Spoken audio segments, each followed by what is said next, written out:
What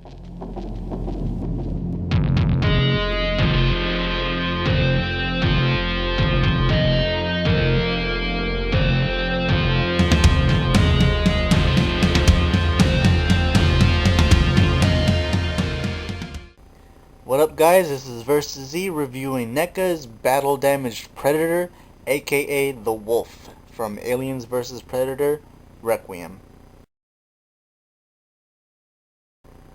Alright, so this character is basically the same character as him, it's just a different figure. The Wolf is the lead and only Predator in the movie Aliens vs. Predator Requiem. He's sent to do a cleanup job, basically, because one of the Predator's hunter ships, or kind of more like the experimental ships, crashes onto Earth. Aliens are unleashed in this, I think, Colorado or something like that area. All hell breaks loose, and the Predator has to basically clean up that mess. And yep, that's who he is. And he does a very badass job of it, because this Predator, maybe I've said it before, but I'll say it again for this review. This Predator is a veteran, and you can tell by looking at his face. He's got scars like all over the side of his face, as if he's fought aliens before. And I think that's what happens when when you're an OG hunter. It happens, you get through a battle and you're still alive, and that's what happens. And this is what this Predator is all about. All right, details, man, oh man, details. This is, keep in mind, a not Hot Toys, but a NECA figure, so a lot of details. A lot of details. You can get a lot of NECA figures if you're curious at Toys R Us nowadays, but also comic book stores. But yeah, really, really good details. Paint apps are awesome. I love just the texture and this is going to sound wrong, but whenever I touch it, it feels good. But yeah, just everything, the texture of the armor, the paint apps in the armor, the little loincloth here. You can even look up his... oh my god. That's what happens when you're on Vicodin and penicillin at the same time. Yeah, the blood here and there. Just about, like, right here, which is where he got stabbed, I think, in the movie. Actually, I think he got stabbed a little more to the side, but yeah, it's still nice. It's right there. You can, like, feel the detail and texture of just his muscles and everything. The scars and the writings on the helmet is all there too. The aged metal look is perfect detail. Alright, posability is something that you're probably going to be a little disappointed in, but keep in mind, these things are basically posable statues, something to look really good on your shelf. So there are some areas of articulation that I'm not going to point out, just because I don't want to disrupt the balance distribution on this figure, but whatever I can show you, I'll be able to show you. His head can rotate. It's a little rough, just a little bit, because of all the hair and all these other accessories back here. If you really want to move the head and position it, it can go up and down slightly. It's going to be a little tightly forced, but it can be done. The arms, both arms can actually rotate 360, but this one has a little detail cord right here that will get in the way. If you maybe, I don't know, rotate it too far back or too far up, it could snap, and that did happen to him.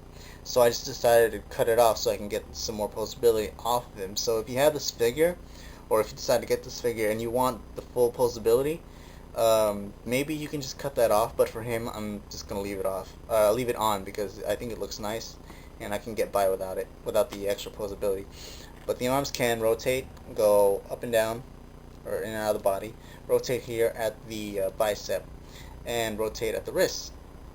No waist articulation. Legs can rotate here.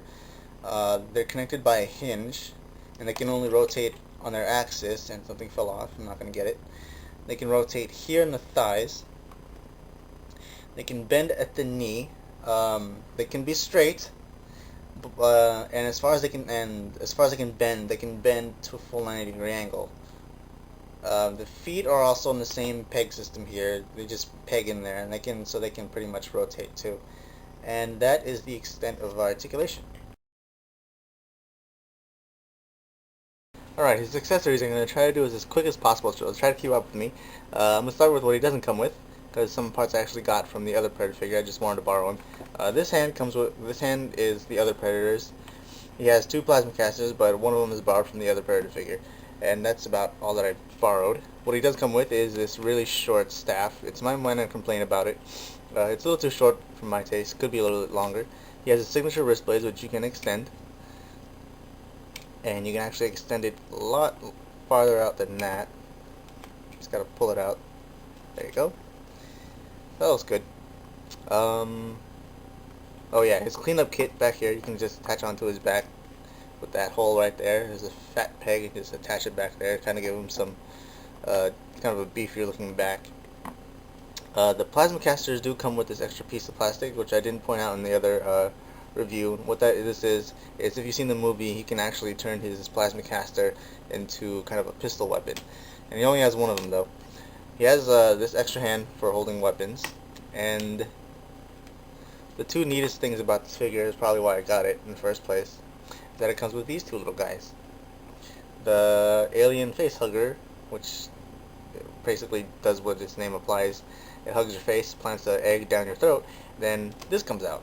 This is the alien chest burster, and that, again, that's what the name implies. It comes out of your chest, and then you have a newborn alien. Ah! Yeah, really detailed. You can see all the, these blood details on him. Like, you can see his teeth, and this one you can just see all the nastiness going on down there. They have a copper wire running through their tail. You can kind of manipulate it. So yeah, really fun two things here. He adds a lot of playability to the figures.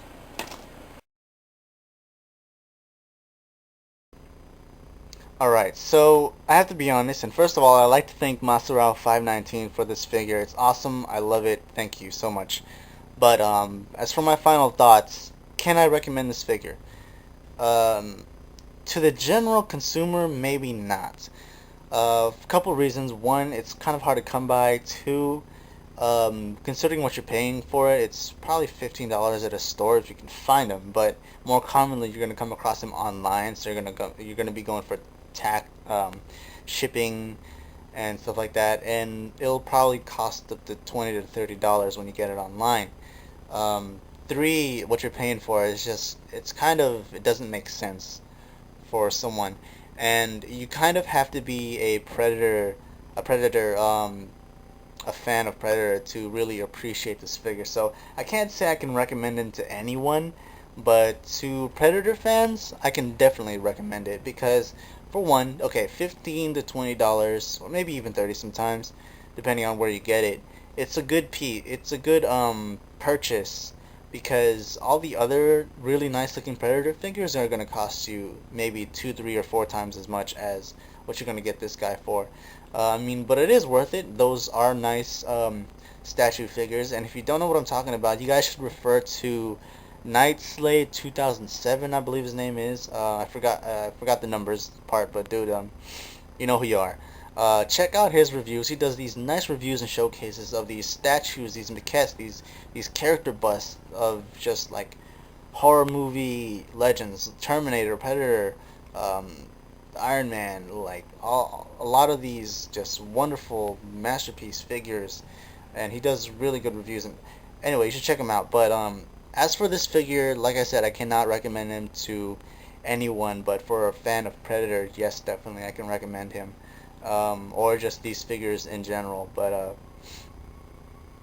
yeah, I think it's a good figure. You know, what you're paying for is you're paying for less than basic articulation, but you're paying for a lot of detail. You're paying for a nicely detailed and a beautiful, just beautiful, posable statue that you can just display on your desk, on top of a TV, near your DVD collection or something. It's just nice, and it looks very aggressive. Just look at the mask.